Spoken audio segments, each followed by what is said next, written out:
Well, hello everybody. Good afternoon. Welcome back. We're already at our afternoon keynote. What a day it's been. How's everybody doing? You having a great day? All right. Well, I want to also welcome back to the stage UC Berkeley Chief Learning Officer and my boss, and our recent Excellence in Management Award winner, Angela Stopper, who is going to moderate our afternoon fireside chat with our guest speaker, who I am also thrilled to introduce, Kat Vellos. Come on up. Yay. So let me tell you a little bit about Kat. First of all, Kat is the sponsor of those beautifully designed conversation cards on your tables here today. And I hope that you've been using them to engage in some great conversations. And I also learned, as I mentioned earlier this morning, that it's National Best Friends Day. And I learned that from Kat Vellos on her blog, her newsletter, because Kat is really the expert when it comes to friendship. So Kat is a trusted expert on the power of cultivating meaningful friendships. She's a speaker and author of the book We Should Get Together, The Secret to Cultivating Better Friendships. She's also the creator of the Better Conversations calendar and the Better Than Small Talk conversation cards, and as I mentioned, a version of which she custom designed for all of you here today, which are on the table. In her former career, she made software more user-friendly at large companies you've heard of, but she's a lot happier now, making life more friendly for the thousands of people and work teams who use her guidance to cultivate fulfilling friendships and colleagueships. Kat's writing is read in over 100 countries. Wow. And she's been interviewed by the New York Times, NPR, Communication Arts, The Good Life Project, and many more. And when she's not thinking about friendship, she loves taco puns, and puns involving tacos. And so here to taco about fostering belonging and connection through courageous conversations is Kat and Angela. Thank you, Lisa. Thank you so much, Lisa, for that wonderful introduction, and thank you, Kat, for being with us today. I'm so excited to bring you and your energy and your expertise to this wonderful audience of UC employees, so thank you for being here. I'm thrilled to be here. Thank you so much for having me, and I'm excited to dive right in. Awesome. Well, Yeah. I'd love to know, as Lisa mentioned, your book, We Should Get Together, The Secret to Cultivating Better Friendships, is a wonderful read. It's fun. It's beautifully illustrated. Thank you. What inspired you to write that book? Writing that book was really the culmination of two journeys in my life, a professional journey and a personal journey as well. So for the last 2 decades, there's really been two paths in my life. One is the path of being a practice designer, and the other path was being a facilitator and a community organizer, someone who loves to bring people together. People are often surprised to hear that I'm an introvert, and I keep organizing gatherings. And that's because I really value high quality connection. So if I'm gonna get drained on social interaction, I want it to be really high quality. And so for the last 20 years as a practicing designer and as well as a community organizer and facilitator, I was doing this sometimes as my full-time, sometimes on the side, sometimes as my full-time, sometimes on the side. But when I hit 2015, I encountered a question with a really hard answer. And it was the question of like, wow, when you hit your mid-30s, like why do our friendships seem to suddenly evaporate? Like why is it okay that our friendships get really hard? And why does it get more difficult? And at the time I was working as a user experience designer, which is all about making things more user-friendly. And so I just said, what happens if I take this design methodology and this practice and apply it to this other question in the real world, which is, how do we make adult friendship actually more user-friendly? Because it's not okay with me that 50% of the country feels chronically lonely. It's not okay with me that we just accept that, like, okay, friendship gets hard in adulthood, and we make internet memes about it and jokes, and we laugh, and we just like move on with it. And I'm like, no, that's not okay. And the other thing too is I would throw these Better Than Small Talk gatherings and started doing research with people about what their experience of friendship and community was like. And I was meeting wonderful, wonderful people, like genuinely lovely people. And it was unacceptable to me that they should be lonely or that they should not have the friends that they want in their life. And so in the course of doing all this research and writing and also digging into all of the studies that have been done around disconnection and connection in our world, I got about 10,000 words in before a friend said, "It sounds like you're writing a book, Kat." And I was like, huh. Okay, I guess I am writing a book. So I finished writing the book and I illustrated it, and that's really how it happened. But it was the distillation of these two long-term practices in my life and my wish that we had a better answer to a really hard question. I love that, and I think it's so powerful. I love that you share that you're an introvert. And so many people, I think that means, oh, it's harder to make friends, or I'm an ultra extrovert myself, I feel lonely as well. I have trouble, in that 35 plus making friends thing. So I just love that you're able to come into that and come to a place where it's not an introvert extrovert thing. It's not a you me thing. It is a we thing that we all can think about and share and build together and really do something about. Yes.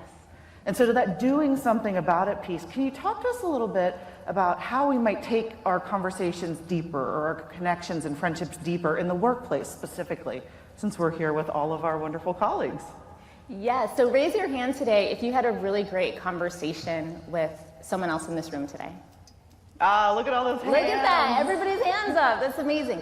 And so raise your hand again if you either asked somebody a question you've never asked before, or was asked something that was like fresh and different for you. Did you encounter different kinds of questions? Right. So it looks like there were some people who were willing to take a risk, to try something new, who were willing to be heard or seen in a different way, and were willing to invite someone else into a conversation in a different way. And these are the things that we can offer each other as the gifts of connection when we want to create that bond, create that moment of connection. And in the workplace, as you're describing, obviously this is the Now conference. This is all about connection at work and reimagining, reconnecting. And so when you leave today and you go forward, everything that you experienced here today, everything that you learned here today can be then put into practice every single day, every single week, moving forward. So where do you have an opportunity to ask a question in a different way, or to respond to a question in a different way? I also think a lot about the power of invitation. I did my TEDx talk about the surprising power of a simple invitation and how profound change can happen simply by creating an opening for us to do something new in a different way.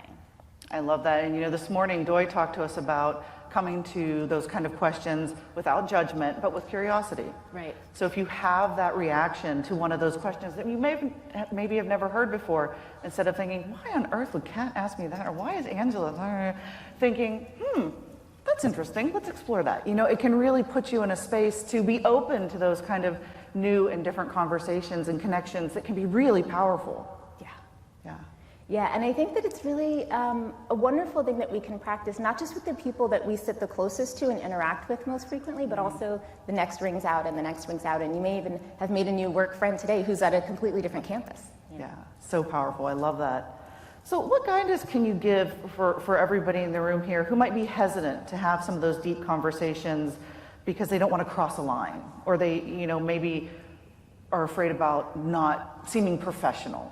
Mm-hmm. Yeah, the professionality thing is interesting to me because I think about this a lot, and one of the assumptions that I think is embedded in our ideas around what's okay to do professionally, it kind of assumes that we're supposed to be a little bit less human when we go to work. We're supposed to be a little bit smaller or a little bit more closed in. And I really interrogate that assumption, and I really push back on that assumption. There's a really wonderful book called Fierce Conversations by Susan Scott, and in it in part of her research, she would survey people and ask, like, on a scale of 1 to 10, how open are you to having a real conversation? Or how open do you think other people are to having a really robust conversation? And people were like, oh, well, I don't want to make other people uncomfortable. I guess other people are probably like a 2 to a 4. And then she'd ask people to, for themselves, say, how open are you to being involved in a really robust conversation? And people are like, oh, I'm like a 7 or 8. And this is often what you find across the room too. So we assume that other people are more closed off to the thing, but most of the time they're as open to it as we truly are as well. And so when we think about, okay, so then how do we do this in an appropriate way? How do we make sure we're not just like forcing it on somebody who doesn't want? I mentioned invitation before, and I think it's important to request permission, to request, to make that invitation, to say, do you want to engage with me in this way, right? So one of the ways that I do this often, whether it's in a conference setting or a dinner party or whatever it might be, I'll just say like, hey, can I ask you a question? And people kind of, they get curious and they say, well sure, like, what is your question? And then I'll gift them with a question that's actually different than the typical small talk questions of like, where do you work? What do you do? Where are you from? Da da da. And instead, I offer them a surprising question, right? So it might be, can you tell me about something you've read lately that you really loved? Or can you tell me, what's something that you've been Googling lately? Like what's something that's been on your mind that is the question that you keep going back to? I was at a block party once, and of course, someone came up to me and said, so, like, what do you do? And I said, I'm actually taking a break from talking about work on the weekends, but can I ask you another question that's been on my mind? And people usually say yes. I've almost never had anyone say no when that invitation is made to, like, do you want to have a conversation with me in a different way? And are you curious enough to go with me there and see what happens? Sometimes people say no. Sometimes they're like, not in the mood today, but that's all right. But 99% of the time they say yes. Yeah. I love that. I love that, the typical small talk, what do you do? And to be able to come back at that with, you know what, I'm trying to break having work talk on the weekends. Let's talk about something else. What a beautiful way to open up that connection, open up a conversation that's a little bit different and can take you in a whole new way. I love that. And I'm assuming that doesn't make people feel uncomfortable or not heard, but it just can maybe open up those doors for new conversation. Yeah, because you're indicating that you are still open to interacting with them. You are still open to having that connection, but you just want to do it in a little different way. Yeah. Have a little more fun with it, honestly. And it's easier, right? It's fun. Yeah. We all know what we do. Like, well, I count numbers all day at Cal. No, not at all. But it's not what I do. It's not what I do. My boss is right there. Very, very important job. You all are very important to me. Just shared. No, I do. I love you all. So, Kat, what's one thing we might do to build our courage to have more of those kind of courageous conversations that you were talking about? Yeah, so the courage piece. Courage is both an inside job and an outside job. And when going into a conversation or a situation where you think it might require a bit of courage, my first piece of advice is to first take some time ahead of when you're going to be there to do what you can to offer yourself support. Right? So what is it that you're going to need to walk into that conversation or walk into that room feeling really internally supported? One of my friends who's a somatic coach has this exercise where they say, before you go in, close your eyes and imagine yourself with the people who love you and care about you the most standing to your left and to your right and behind you, and they all are gently placing their hand on your back. Because the truth is you carry their energetic support with every single room that you walk into. And so sometimes I will do this visualization before I go in. It's like they're all with me and they're all here standing, holding their hand on my back, and they're with me. Another way that you can offer support or get support before you go in. And I did this once with a negotiation conversation I was really nervous to have, and a friend role-played with me. And I said, can I role-play this conversation with you? Because I want to practice what I want to say. Because when I show up in the room, I want to stick with myself. I don't want to abandon myself in this negotiation, And so we role-played together. So that's something that's like for a really high-stakes conversation. For something that's just a little lower stakes, like, hey, I'm just going to try doing small talk a different way today, or I'm going to try having a deeper conversation in a different way today. It might be then just the mental preparation, being really sure that what you're hoping to get out of it, and you're conveying that with the spirit of invitation, the spirit of warmth, and the spirit of connection to the other person, and then you go in, and it's just an experiment. It's just an experiment. Let's see how it goes.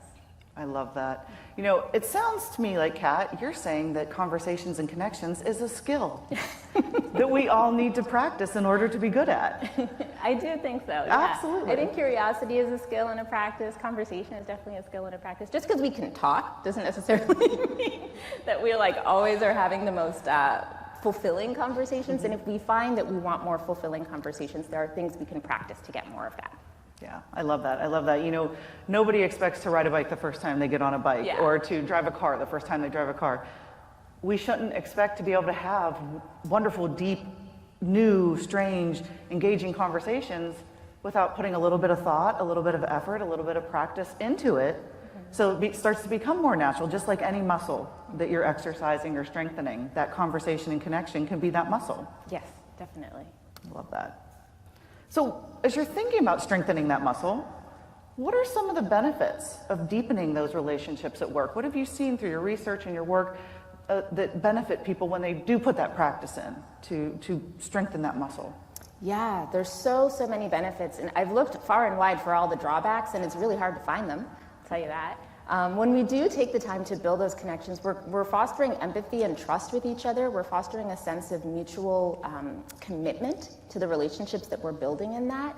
And also, so these are the kind of like warm, fuzzy things that we create together with each other, that sense of trust, that sense of empathy, that really deep connection and understanding. But then there's also a lot of actually tangible business benefits that come from it. So we know that teams where people feel that they can express their thoughts and feelings openly, they can express their concerns as well, tend to do higher in terms of creativity, innovation. All of the markers of a business success are more likely to occur when teams have that strong sense of connection in their conversations and communication that they're having.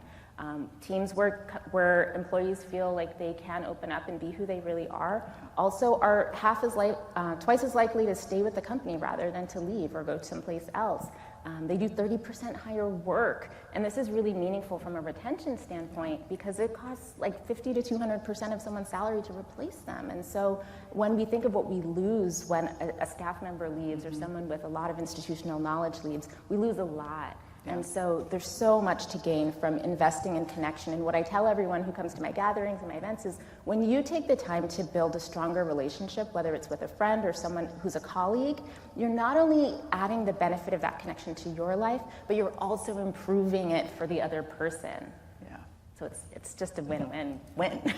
It's a win for you, a win for the person, a win for the organization. Yes. I mean, you shared those statistics about 30% more likely to stay, or 30% more productive, more likely to stay, more likely to be engaged, more likely to care about the work and do the work. All of those things are things that we need to think about as managers and employees and peers with each other, just helping to, we spend so much time at work. Yes. Between work and sleep, that pretty much eats up a lot of our days. And so why shouldn't we think about that as a piece of, being able to bring our authentic selves to and have friends and have connections that are meaningful and helpful and powerful? Absolutely. Yeah. So in that space, do you have some tips for our folks here and how they might start making friends at work if they want to deepen that connection or want to have more friends in their workspace? Yeah, so the beautiful thing about fostering colleagueships, fostering these professional friendships, is that it's a whole garden, right? And when you plant a garden, you don't put all your seeds in like one little spot. You don't poke one hole and dump them all in and it's like, all right, let's make it happen. It's like you actually spread them out, right? So if you think about where you're standing, you might put the seeds nearest you, and those are the people that you have access to on a day-to-day, week-to-week basis. You're gonna see each other, regardless of whether you plan it. These people are gonna be a part of your life because they're a part of your work. And then there's the next ring in the garden, right? And that could be the people that maybe you see quarterly, or maybe you would go out of your way to actually reconnect with and have a conversation. But unless you put in a little effort, it's probably not going to happen. So you might have to be a little more intentional with how you do that. And then there's like the outer ring, which is people who might be further away from you in the organization, in the university system. But there's something about them. Maybe you met them here at this conference and you had a great conversation and you want to keep in touch so that you can have periodic check-ins with each other. And the lovely thing about that is you get all the benefits of that professional friendship without any of the like day-to-day drama of work. And so so you get this really great range and reach in the type of connection that you have and what you might even be able to talk about with each other because of the distance or closeness of that relationship. Yeah. And I loved how you were very intentional in, I said just friendships, but you called out colleagueships. Mm-hmm. That sometimes that change of the language can be really meaningful for people and helpful for people as they're thinking about, maybe some of us strive for a stronger work-life balance, and so we don't want best friends at work. That feels weird. That doesn't feel authentic for us.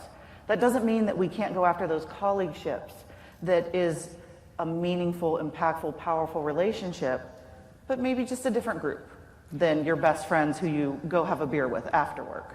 Yes, yes. And the colleagueships distinction, I think, is really important because I do acknowledge there are a lot of people who say, like, I don't go to work to make friends. Yeah. I really do want this very clear line between my work life and the rest of my life. And I'm like, cool, totally fine. But also, we don't go to work to make enemies, right? So, like, what does it mean then to say, like, what does a healthy colleagueship look like, right? And, well, it probably has, people are supportive to each other, they encourage each other's work, there's a collegial spirit, they're collaborative, right? They're helping each other get the thing done. And it's like, rad, those are a lot of the same traits as a healthy friendship.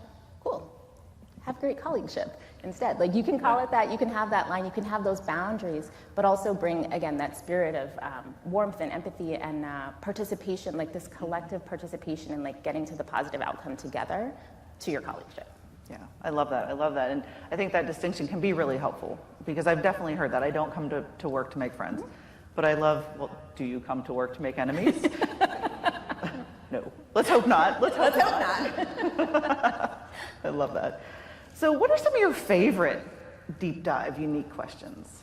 Yeah, so I think the questions that I might choose depend on how close I am with the person, right? If it's a total stranger, I might do something a little safer. If there's someone I can like joke around with, I might push a little further. If they're like my best friend, I could ask them anything, right?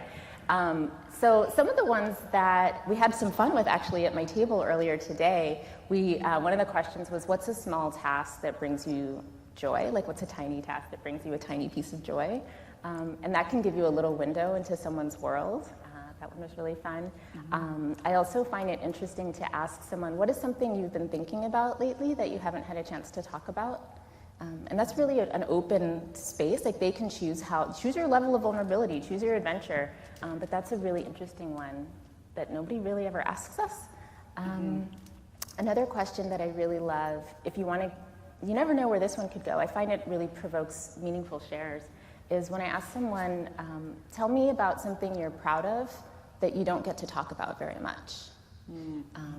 When I was doing my research, particularly around loneliness and connection in the design industry, I had a really interesting conversation with this guy who was a VP of design with like tremendous accolades, like glowing stars on his LinkedIn page, you know, like someone who looks like he's accomplished a whole lot in his life. And the story he told me was that he was living in a community where there was, you know, mixed race, mixed class, kind of gentrifying, and he was like a 50-something white guy, and he's like, I want to be a part of the solution. I don't want to seem like I'm at odds with the community.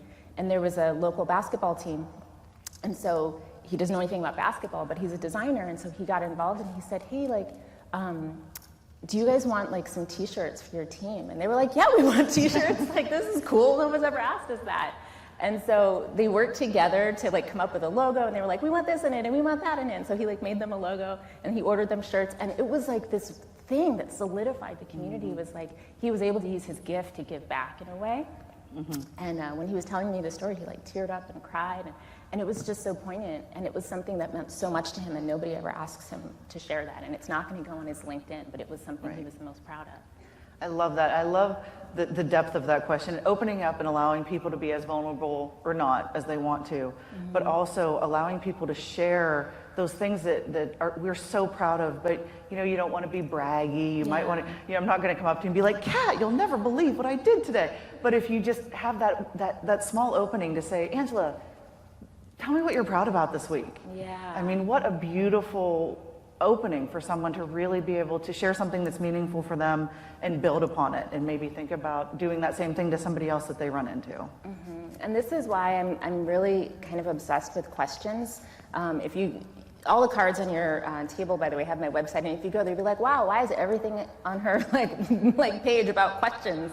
And it's because questions are a doorway. Questions are a doorway, and when we go through them, we can go someplace new, either inside of another person or together we arrive in an entirely new experience. And so this is my obsession with questions, and the beauty and the joy and the playfulness, but also the depth and significance and meaning that they can open up for us and unlock in our lives.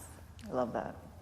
So as we're thinking about that, and you just mentioned your website, I want you to share with the team here how they can continue to engage with you and your work after, you know, we're not on the stage together tomorrow or the next day or the next day. What are some things they can do to engage with you and your work, or maybe, you know, think about taking this to the next level for all of them? Yeah, so there's things that you can do in your own life, and there's things that I'm happy to engage with you around as well. So in your own life, with your own set of inspiration, I encourage you to, again, think about the questions you're asking, and the way you answer a question is also a type of invitation, right? So sometimes you ask someone a question and their invitation, it's almost like if I was pouring you water and I'm watching you and like, do you drink it or not, right? And if you drink it and you're like, I've had enough, okay, that's fine. I understand you don't want more from me. But if you're slugging it back and I'm just like refilling and you're like drinking it more, like you are actually inviting me to continue sharing, to continue giving. And so the way we answer questions is actually also a kind of invitation. And it lets the other person know, like, are we going to keep doing this together or not? So anyway, that's just a metaphor I want to leave you with. As far as continuing to engage, I do all kinds of things about helping people have more friendship and connection in their life. So sometimes that looks like coaching, sometimes that looks like my membership group, which is a group program called Connection Club, where everyone who is wanting to cultivate more connection in their life, and they don't want to do that alone, because how ironic. Instead, we get together and we do it as a community of people who are cultivating connection. So like one of our members just moved to a new city and they are trying to make friends from scratch in a place where they don't know anyone. Someone else wants to become a facilitator, and so they're practicing those skills. Someone else has like never thrown dinner parties and is nervous about that, but they want to start practicing that skill of being a gatherer. And so we workshop and we help each other out and create beautiful connection in each other's lives that way. I also have a newsletter. You want to hop on that, go to my blog, go to my shop, whatever. All the cards on your table you're welcome to take with you. Please use the questions that are there, and if you want to visit me on the internet, you can see how right there. I'm not really so much on, I use social media, but I kind of want to stop at some point. So you can follow me on Instagram, but like I might not post that much. I don't know. That's all good. We're not going to push you onto Instagram. That's just fine. So fun. Well, it's so interesting. You mentioned, people in your group and moving to a new city and looking to make new friends in this new space. And that just leads us right back to where we started. Yeah. You move to a new city for a job or for changing your career. The people you run into are the people at your office. Yes. How, that just talks to making those connections and making the connections, the work connections or colleagueships, or just so much more important for people as they're making change or starting something new.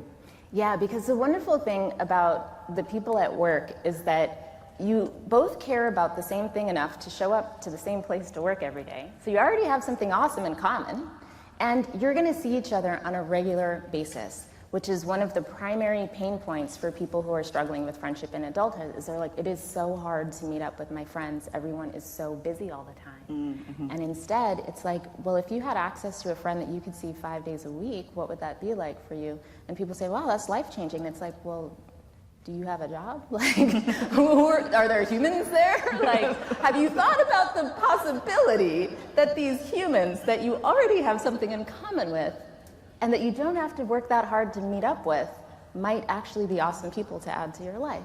And for millions of people, the workplace is the #1 place to find friends because it is the most reliable source of really awesome, smart, talented people to build a friendship with. I love that. And at the UC, all of us are here not to make $1 billion in tech. Yeah. We're here because we care. What? We care passionately for the mission and the vision and what we do, and we change people's lives every day. Being, at the, one of the top land-grant public research systems in the world. Yes. Like, we all can connect on that. Mm-hmm. And so I think that's beautiful advice to leave folks with. Everybody here has something in common already. Yeah. Everyone does, and I invite you to find that special thing inside of each other person that's here. And when you receive the invitation to share yourself, to let that door open and to let yourself come out into that conversation too. Awesome. Well, thank you so much, Kat. Thank you for answering questions in a way that engaged this group and engaged the conversation and kept it flowing. It's been so fun hanging out with you a little bit. I think we have time maybe for 1 or 2 questions from the audience. Is sure. That? 1 or 2? 1. Okay, 1 question. Who has the best question out there? No pressure. You're only talking to the expert of questions. Oh, I see a hand. Go for it. No pressure.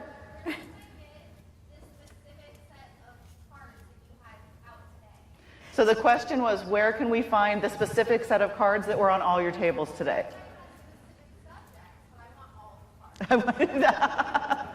So, are you open to doing an impromptu scavenger hunt? So the cards that you have today, I custom made for this gathering specifically. It's a 10-card set. Collect all 10. They're in the room somewhere, at all the tables. So this is a specific set that I created for you all for this gathering, keeping in mind the intention and purpose of this gathering, specifically this Now conference. As you'll notice on each card, there's 3 questions ranked from something light to something a little deeper to something a little deeper than that. That's intentional as well. So I encourage you to find them in the room if you want to keep them. These are not for sale in my shop. This is just a gift for y'all. Yeah. I know, isn't that sweet? And they all have a different border, so it's easy to find the 10. Exactly. And if you get 2 of the same, I bet you could find a friend and do a little bit of card swapping. Do you remember baseball cards from when we were kids and it wasn't about the terrible gum that was inside of them? Do a little Pokemon card swapping or baseball card swapping? Yes, yes. Find a friend, swap a card. But when you swap cards, you have to ask each other a question. Oh, yeah. Look what you just did there. I love it. Truly, thank you so much, Kat, for your time and attention and sharing your insights and thoughts with this audience. I appreciate you so very much. Thank you so much for bringing your wonderful insight to all of us. Thank you for the invitation. And with that, I want to turn it back over to Lisa Reichert, our co-chair for the conference.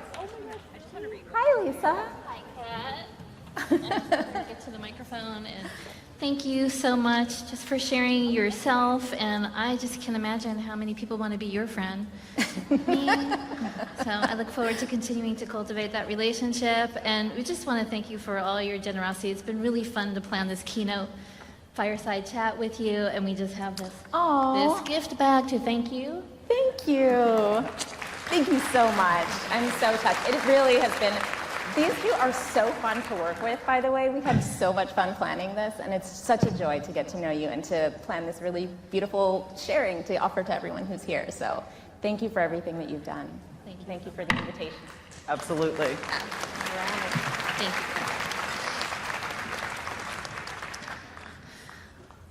you. Okay, and here to help close out this amazing day is UC Berkeley's Chief People and Culture Officer and Associate Vice Chancellor of Human Resources, Eugene Whitlock.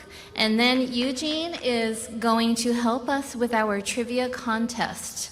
We're going to announce some winners and hand out some prizes. I'm over here.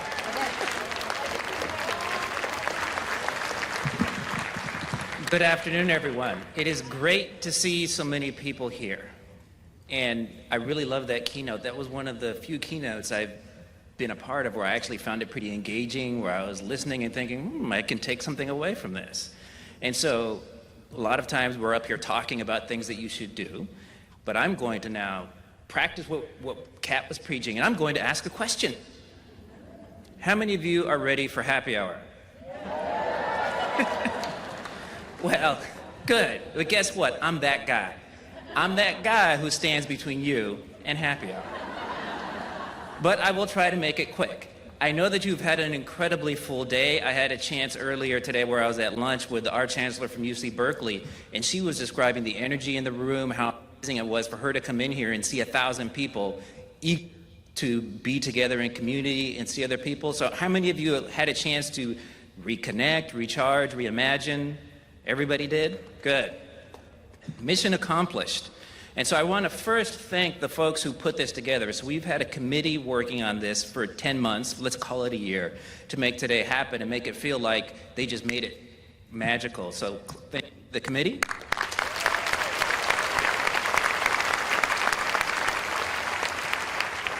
I want to thank our speakers, the moderators, and everybody else who did behind the scenes and front of the scenes work. That's not easy to do. Thank you, folks. Are you here?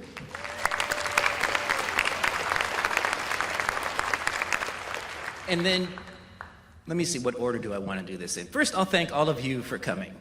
And it's important to thank yourselves for making the time to do this. We talk a lot about professional development. We want to support you. We want to see you grow in your careers.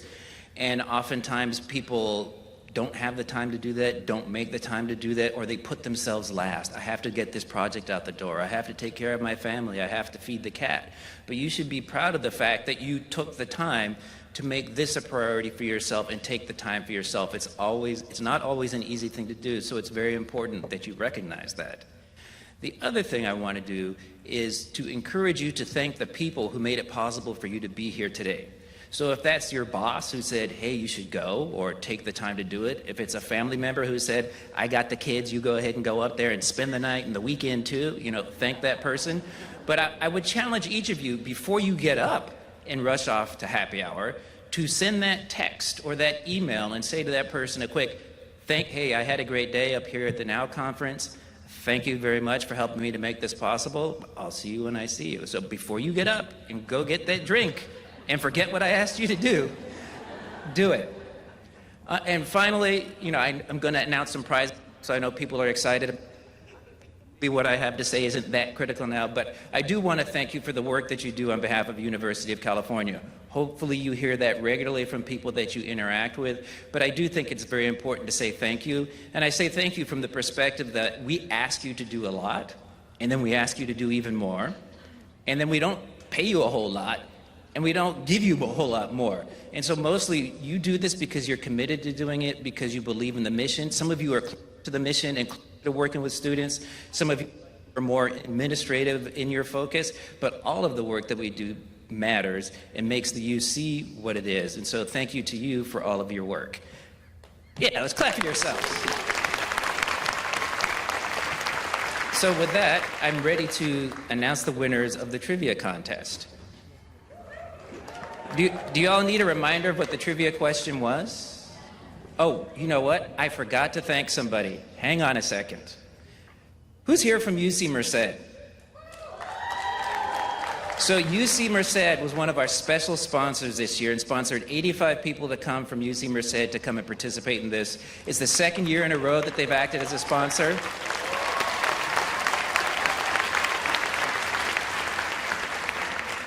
For those of you who are not from UC Merced, I'm glad you're here, but go back to your locations and say, hey, you know what?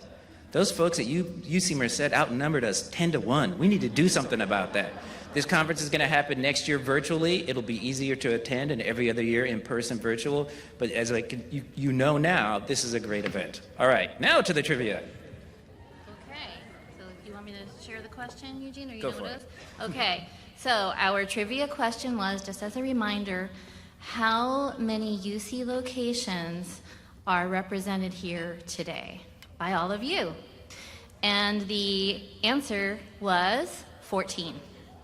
So there are 14 UC locations here, and so from those who put the right guess down, we have done a random selection, and we are going to select some names, and then you can come up if we call your name, once Eugene calls your name, and you will pick an envelope with a prize in it. Here. And I will hand it off to Lisa and Ying to wrap us up. Thank you, Eugene. Welcome.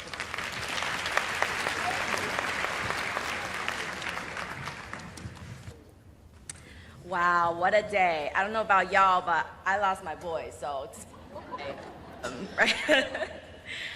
On behalf of the 2023 NOW Planning Committee, I just want to thank everybody for being here, for investing in you, for your patience with little hiccups here and there, I don't know, but we hope that you are walking out of here reimagined, oh, I got that order wrong, reconnected, recharge, and reimagine your next opportunity at work. You're walking with nuggets of wisdom from the people you have been talking to, and you feel ready for that next opportunity.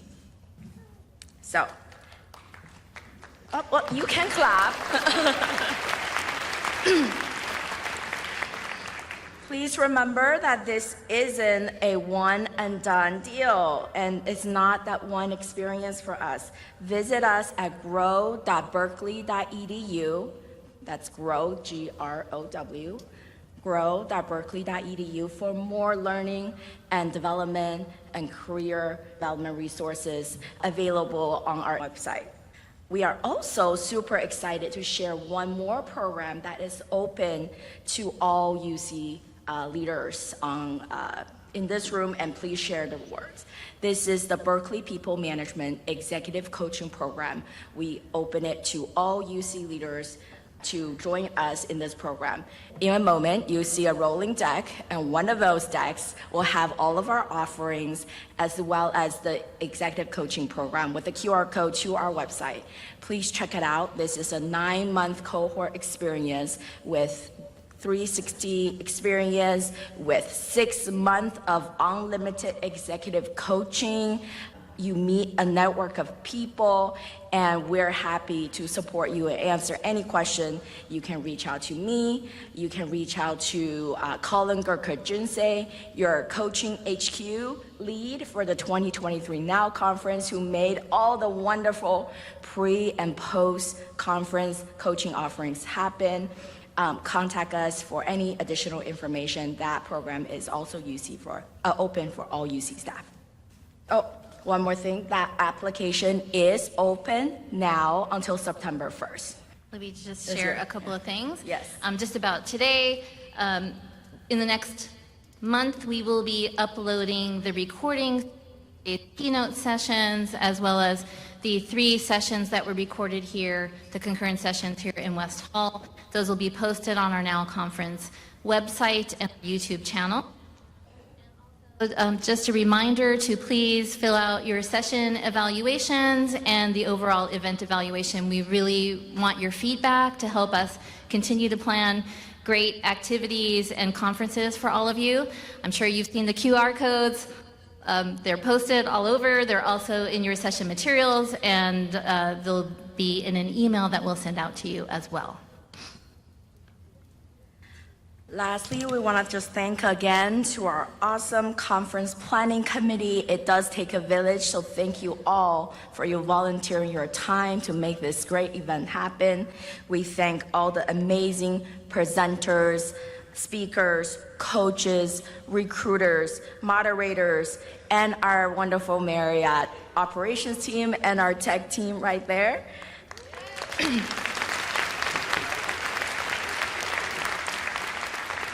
And of course, our generous major sponsor of this event, Berkeley People and Culture, for sponsoring 1,200 UC Berkeley staff to attend this particular event. We also like to thank One IT, who are Sapphire sponsor, UC Berkeley Division of Student Affairs, Berkeley English, Cal Athletics, Cat Vellos, Farmers Insurance, the Claremont Club and Spa, and Gallo Center for the Art. And thank you all for being here with us today. Yes, we really want to thank you. Just thank you for your active engagement in today's event. We hope that you are walking away with, and we know you are, such great nuggets and content and inspiration and connections. And we look forward to seeing you next year and all year round. So with that, mark your calendar, second Thursday of June every year. So next year will be June 13th.